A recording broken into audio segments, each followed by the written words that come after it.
Ramayan rich class और ruling class के फायदे के लिए लिखी गई किताब है।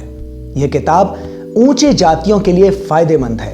यह किताब मेल ईगो को सेटिस्फाई करती है, अंधविश्वासों और तानाशाही को बढ़ावा देती है, इसलिए लोगों को इसका तिरस्कार कर देना चाहिए। ये शब्द मेरे नहीं हैं, किसी और के लिखे हुए हैं। मैंने तो बस आपके सामने पढ़कर सुना दिए हैं।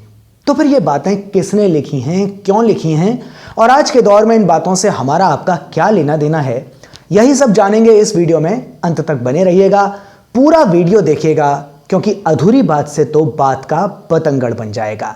नमस्कार दोस्तों, मेरा नाम है सौरभ और इस वीडियो में मैं बात करूंगा तेलुगु लेखिका रंगनायकम्मा जी की किताब रामायण विष वृक्षम के बारे में। रामायण की कथा कोई काल्पनिक कथा है या फिर ये किसी सत्य घटना पर आधारित है, इस बारे में लंबे समय से बहसें चली आ रही हैं। हमारे देश में करोड़ों लोग हैं जो राम को विष्णु भगवान का अवतार मानकर उनकी भक्ति करते हैं। इनमें से ज्यादातर के लिए तो यह सवाल उनके आराध्य का अपमान है, उनकी भावनाओं को आहत करने और सनातन धर्म को बदनाम करने की साजिश जैसा ही लगता है। फिर भी सत्य की खोज का व्रत लेकर रामायण जैसी पौराणिक कथा को तर्क की कसौटी पर कसने वाले बुद्धिजीवी अपना काम करते ही रहे हैं। और गनीमत ये रही है कि घर घर में भगवान राम की पूजा करने वालों की मेजॉरिटी होने के बावजूद इस देश में राम और रामायण का क्रिटिकल एनालिसिस करने वालों की बातों को छिटपुट विरोध के बावजूद खूब पढ़ा गया है, सुना गया है और सराहा भी गया है।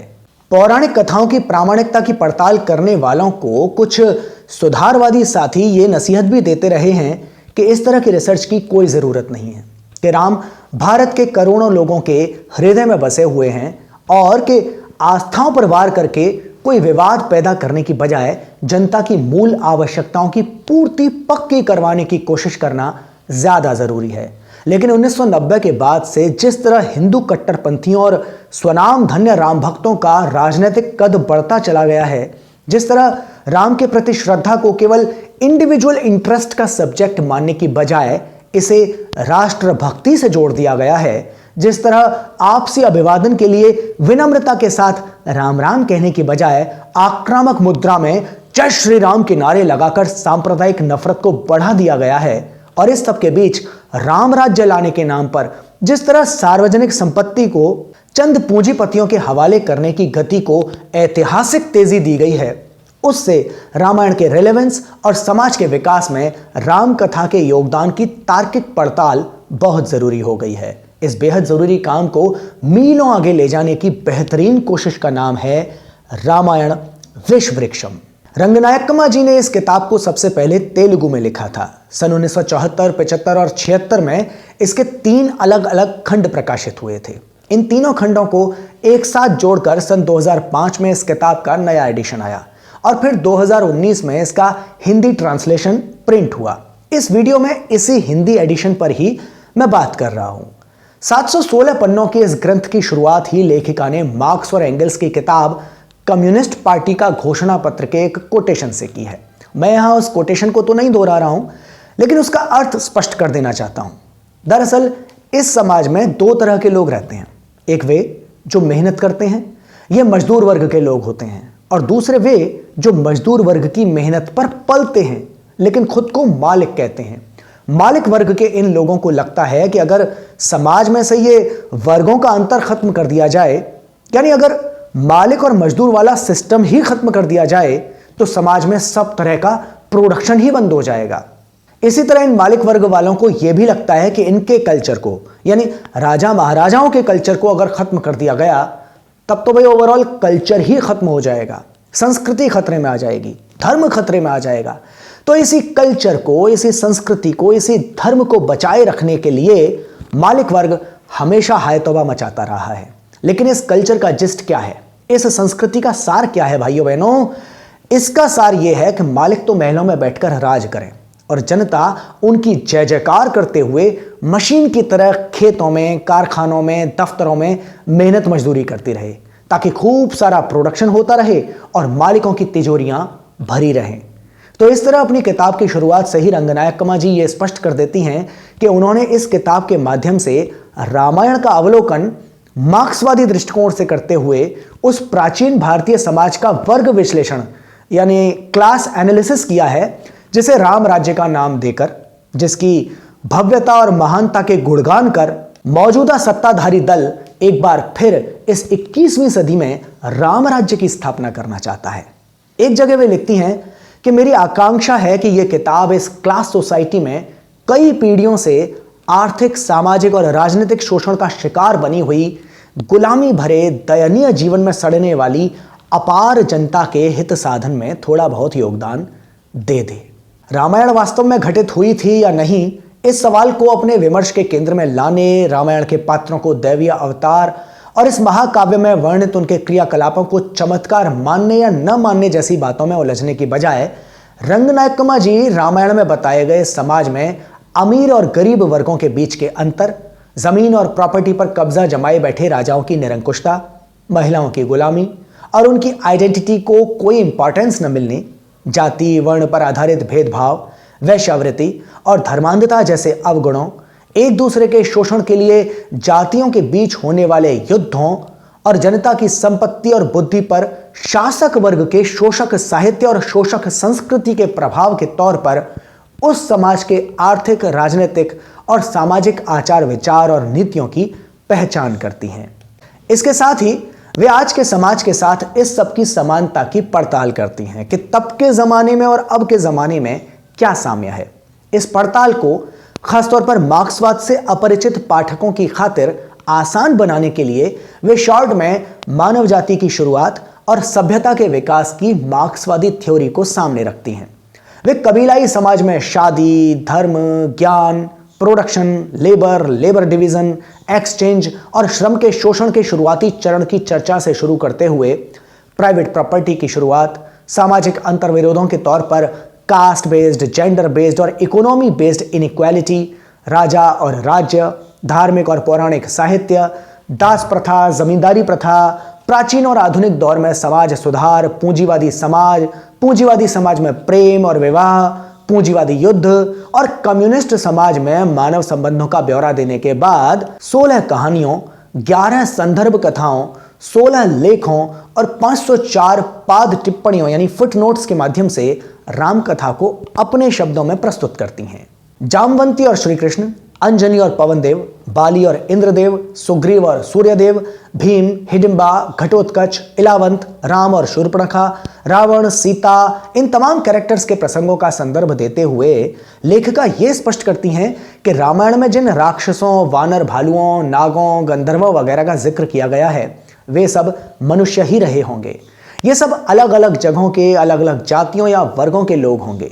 इनमें से राम की जाति और रावण की जाति के बीच जमीन पर कब्जा जमाने को लेकर भयंकर दुश्मनी रही होगी। रामायण का रचना काल क्या रहा होगा, इस बारे में तमाम आलोचकों और समीक्षकों के निष्कर्षों का निचोड़ निकालते हुए रंगनायकम्मा ये तो स्वीकार करती हैं कि महर्षि वाल्मीकि द्वारा रामायण लिखे जाने से काफी पहले से ही जनश्रुतियों के तौर पर रामकथा प्रचलित रही होगी और कि वाल्मीकि रामायण भी सैकड़ों या हजारों वर्ष पुरानी हो सकती है। लेकिन काल गणना के लिए त्रेता युग और द्वापर युग जैसे शब्दों के प्रयोग को वे अवास्तविक, अस्वाभाविक और पौराणिक भाषा मानकर राम राज्य को 9 लाख साल पुराना बताने के तर्क को केवल हंसने के लायक ही मानती हैं। ऐसे ही निष्कर्षों के आधार पर वे लिखती हैं कि भारत में मिलने वाली 3-4 तरह की वाल्मीकि रामायण की कथाओं में अनेकों श्लोकों का अंतर देखने को मिलता है। इससे यह साफ होता है कि समय समय पर अनेकों कवियों ने अपनी अपनी कल्पना और काव्य निपुणता का प्रयोग करके राम कथा को समृद्ध किया है। लेकिन ये सारे प्रयोग वाल्मीकि की बताई हुई नीतियों और धर्मों को ही और भी पक्की तरह से बताने के लिए, राम के यशगान और रावण को नीचा दिखाने के लिए ही हुए हैं।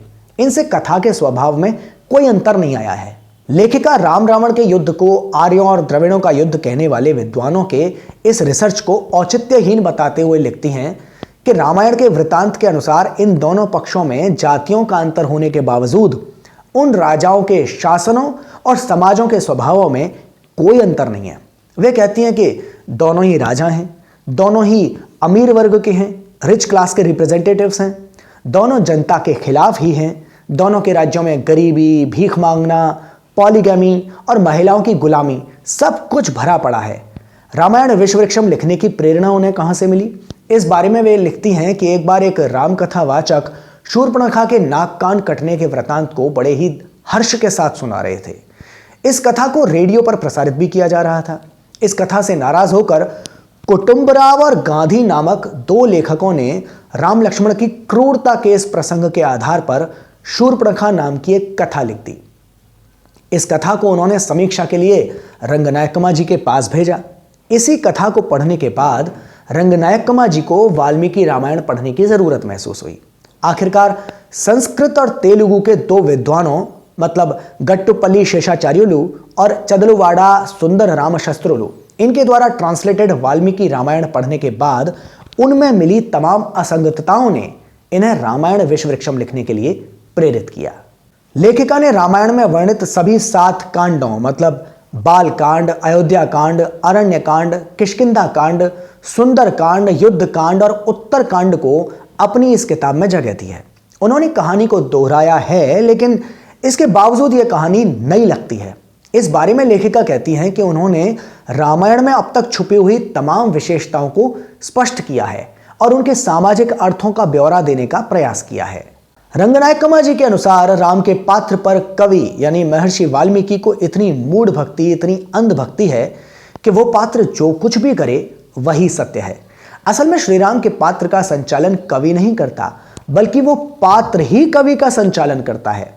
कवि उस पात्र की पूजा करते हुए कथा को आगे बढ़ाता है। उस पात्र का भजन करना ही कवि का काम है। जबकि रंगनायकमा जी ने इन कहानियों में 4 तरह की बातों को खास तौर पर उकेरा है। क्या है ये 4 बात? पहली तो यह कि जो बातें कवि को बतानी थी लेकिन उन्होंने बताई नहीं। दूसरी, जो बातें कवि बताना ही नहीं चाहते थे। तीसरी, कि जिन बातों को कवि ने हेर फेर करके मनमाफिक लाग लपेट करके बताया। और चौथी, कि जिन बातों को कवि ने साफ तौर पर कह दिया। तो इस तरह रामायण विश्ववृक्षम वाल्मीकि रामायण से अलग हो जाती है। लेखिका ने इस कथा में वाल्मीकि रामायण के तेलुगु अनुवाद के सर्ग 39 श्लोक 36 का संदर्भ देकर बताया है कि अयोध्या के राजा दशरथ ने अपनी बाकी पत्नियों, जिनकी संख्या कौशल्या और सुमित्रा सहित 3 नहीं बल्कि 352 थी, उनसे पुत्र प्राप्ति न होने के कारण 353वीं पत्नी के तौर पर कैकई से विवाह किया। विवाह प्रस्ताव लेकर जब दशरथ कैकई के पिता के पास गए तो उन्होंने दशरथ से अपनी बेटी के होने वाले पुत्रों को राजा बनाने के बारे में संशय प्रकट किया। इसके जवाब में दशरथ ने सोचा कि पिछली रानियों से तो अब पुत्र प्राप्ति की कोई संभावना है नहीं, तो इसलिए उन्होंने कैकई के होने वाले पुत्र को सारा राज्य देने का वचन दे दिया।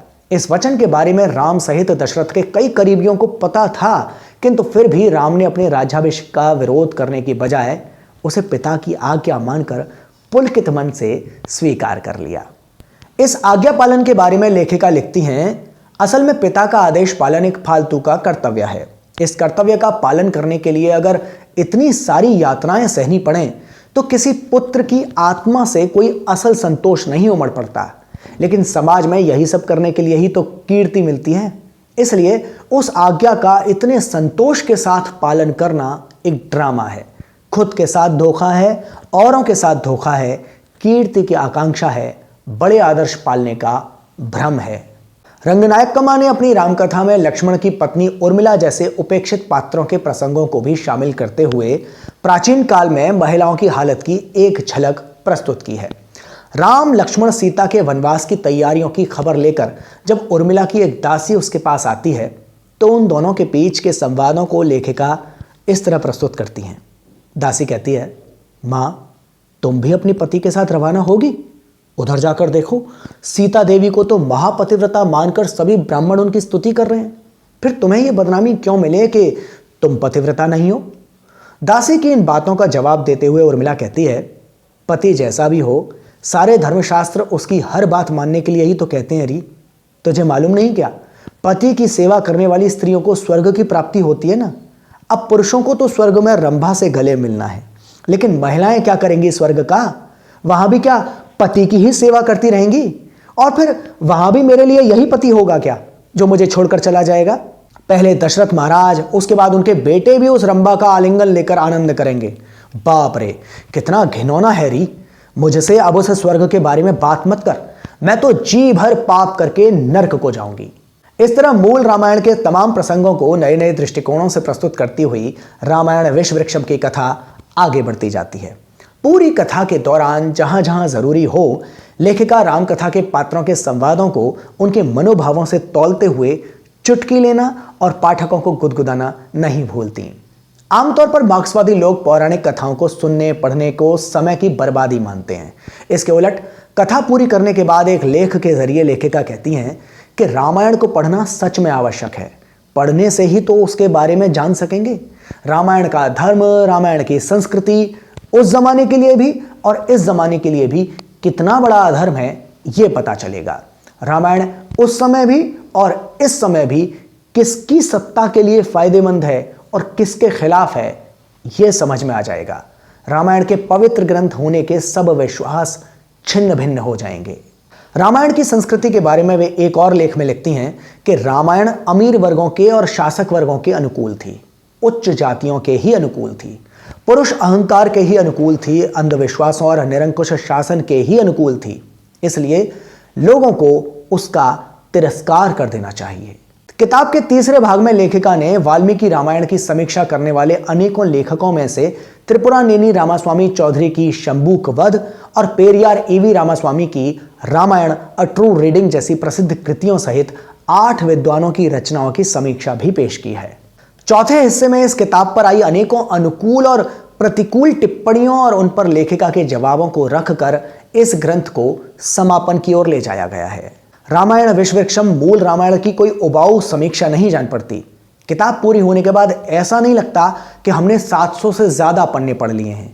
इसके लिए उन लोगों को भी धन्यवाद देना चाहिए जिन्होंने इसके हिंदी अनुवाद को बेहतर तरीके से पेश करके उत्तर भारत के लोगों के लिए, यानी हिंदी पट्टी के लोगों के लिए एक ऐसे दरवाजे को खोल दिया है जिससे कि वे आज के समय में राम कथा को, राम राज्य की तमाम प्रशंसा करने वाले लोगों को समझ सकते हैं और इसके माध्यम से जो राजनीति चल रही है उसके मंतव्य को भी समझ सकते हैं। हिंदी, अंग्रेजी और तेलुगु में इस किताब को पढ़ने के लिए आप कमेंट बॉक्स में अपनी डिमांड रख सकते हैं। बाकी ये वीडियो अगर आपको काम का लगा हो तो इसे लाइक करें, शेयर करें और अगर इस तरह का और भी कंटेंट देखना चाहें तो चैनल को सब्सक्राइब भी करें। जल्द मिलेंगे, तब तक के लिए जय राम जी की।